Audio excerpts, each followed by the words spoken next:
going on, guys? It's your Huggable Hipster here, and welcome to another game review. Another game is gone, another review has come on the channel, and this time it's going to be about the medium. Oh, where is she? Where is she? Is she a thick girl?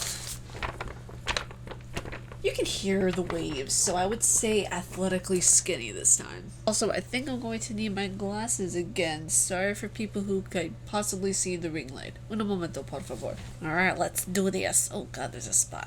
The Veil Between Worlds shows the soul for what it truly is. The tortured self, the flightless angel, the dying heart, and the massacred childhood. The medium closes the veil between the world of the dead and the world of the living. Implementing this split-screen technique that Blobber Team did with this game showed the material world and the spirit realm, which allowed for an undeniable experience with this game.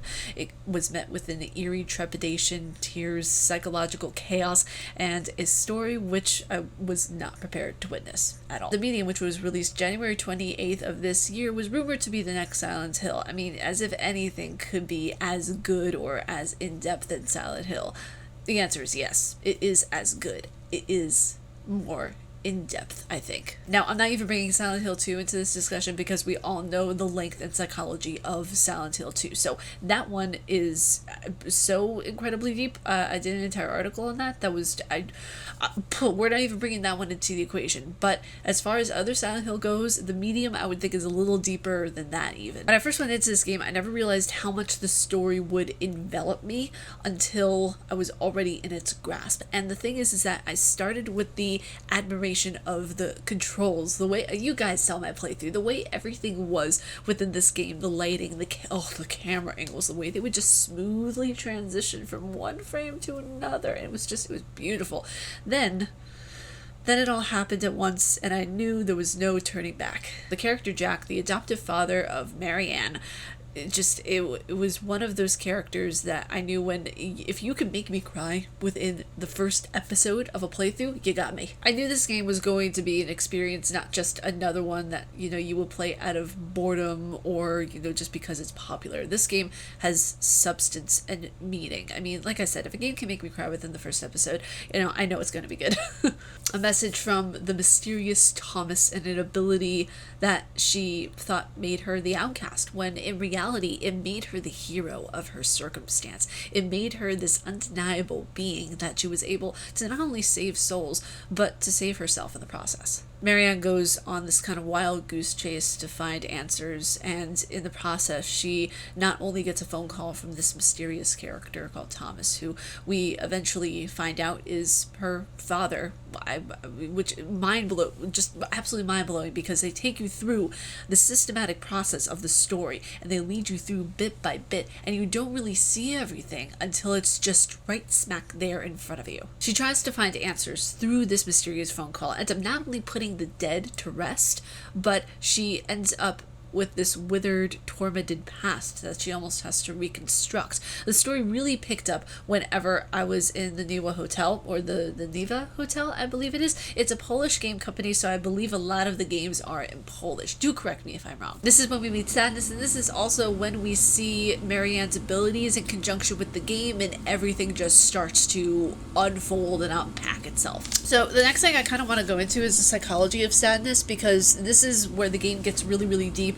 And trigger warning, by the way, this includes mentions of rape. It includes mentions of a lot of really difficult subjects that I need you guys to be prepared for. There's also going to be a trigger warning at the very beginning of this video so that you guys already know what you're going to get yourselves into. So, Sadness, aka Lillian, aka the Maw itself, that scary creature that was doing demon ASMR in my ear the entire time during the game playthrough, is one of the most strongly constructed characters of this game. It has the most put into it. It has the most force behind it, and this character had three separate parts. Kind of, how everything is put into threes. It's the Father, the Son, the Holy Spirit. But no, this everything is done in threes to make it kind of like that Trinity aspect. And this is the same thing that I noticed with Lillian, where she is part of the child, the woman, and the tormented soul. The child, who is kind of like this, I want to use dangling, that's not the word that I want to use, but it makes sense when I use it, this dangling leftover spirit of what the childhood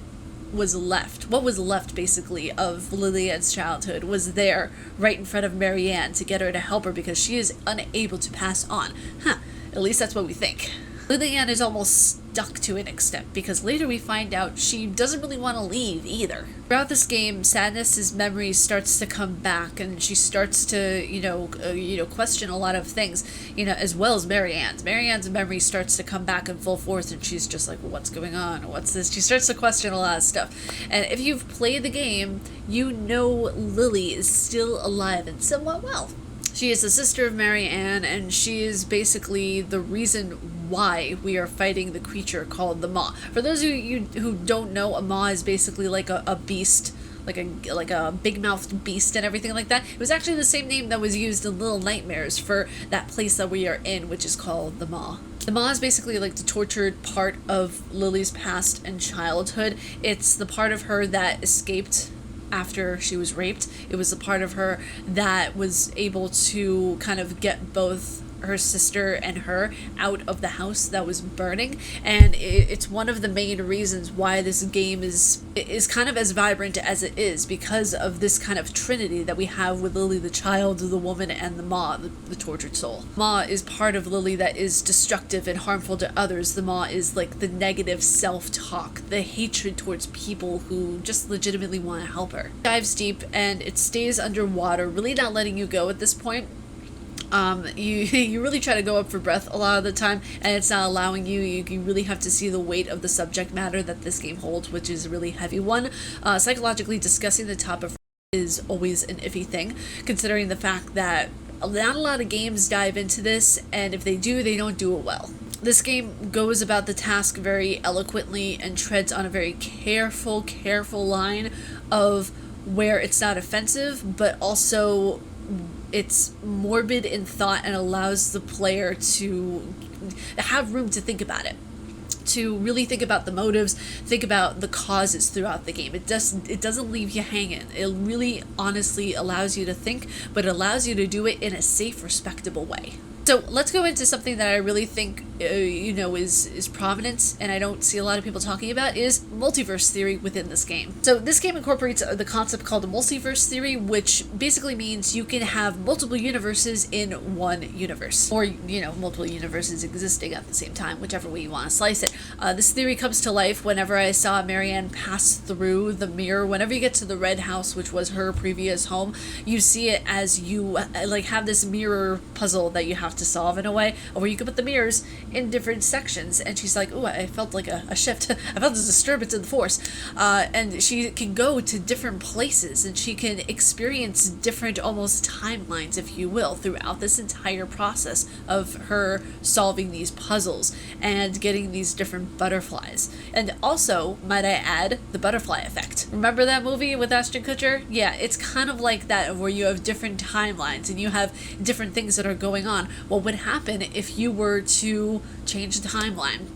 What would happen? It's basically, we see the butterfly effect happening here. We see even in Thomas's storyline a different shift, and where Marianne meets Thomas, we see kind of the switching of the timelines and timelines clashing into one another when they finally do coexist together. It's not something that's burdensome to think about. It's done in an eloquent way where you can actually understand it and conscientize it to the best, because it is still a game. They want people to still understand it. The spirit realm and the material realm, coincide together at certain points through this kind of glitch in the matrix, if you will. And while I've never seen this done in a game, the split screen kind of shows you a break in reality. It shows you things that one may not see in another world, and vice versa. So let's get into my final thoughts of the game, where the world we see is not the only one.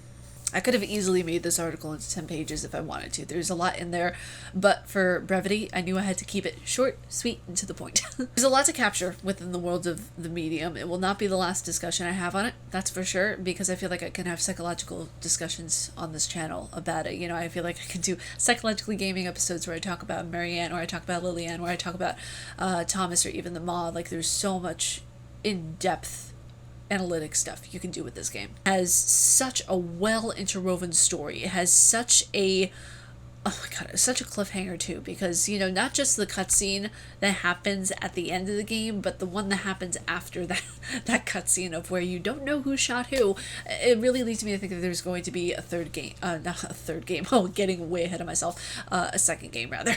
This game is one I won't ever forget, because not only the heavy topics that it discusses, but just the way that it's done. I've never seen a game do a split screen before. I've never seen a game tackle so many different subjects like it did. Like the knife that she uses just to cut the flesh and everything like that, it's made of sadness, it's made of regret. All of the different materialistic things were made of emotion, and I love that they incorporated that, because it just shows how in depth these writers went. Like, oh my god, if I could just pick the writers' brains, I would love to do that. Like the way that they just went in depth with each character and carefully molded and constructed it. It's nerve-wracking at times, quite honestly, and it was beyond heart-wrenchingly beautiful. A lot of the parts, like I said, I cried at the beginning of the game. It was one of those games of where like I felt so emotional going through the entire thing, because it's real, you know. Death is a real thing, and a lot of people kind of slotch it off and say, oh, you know, we're immortal, we're this, we're that, but no, you know, you're gonna die. Like someday it's gonna happen, and having that acceptance that comes with death, having, you know, kind of like greeting it like an old friend, embracing it and saying, all right, let's go grab a beer or something like that, because when you're dead you can really drink anything you want. It's kind of like that, you know, mentality of where, you know, you just have to gotta live with it. No pun intended. Controls are some of the best I've ever seen. I didn't do a segment for it in the article because I really didn't feel like I needed to capture any of it. They speak for themselves. They're really, really good. They're really immersive, and just, oh my god, the camera angles.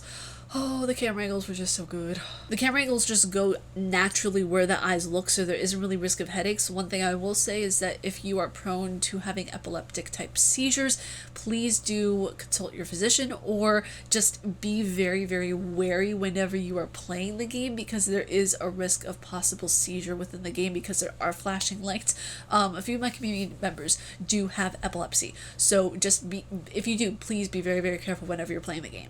I would recommend this game for those who have the correct headspace for it. I would recommend those who love a good psychological thriller and those who love to figure out puzzles, because this game is very heavy duty on the puzzles. It's not like, oh, you're gonna go kill, chase, you know, do all this heavy duty, you know, killing and everything like that. It's very much you're doing a lot of thinking, you're doing a lot of problem solving about the story. There's a lot of it. So for those of you who enjoy that kind of thing, absolutely go for it. And I will say this again, you have to be in the correct mental state in order to play this game, because it goes into so many different heavy topics. It goes into so many different varying things that if you're not prepared for it, you know, the games make a lasting impression on people. So I'm just saying right now, I warned you. If you get mad at me, you're like, why didn't you tell me this? It's like, I told you. But yeah, for those of you who want to play it, who love psychological horrors, I would definitely pick this game up. It's really, really good. It's only for PC and Xbox as of right now, considering the fact that it is a Microsoft exclusive. So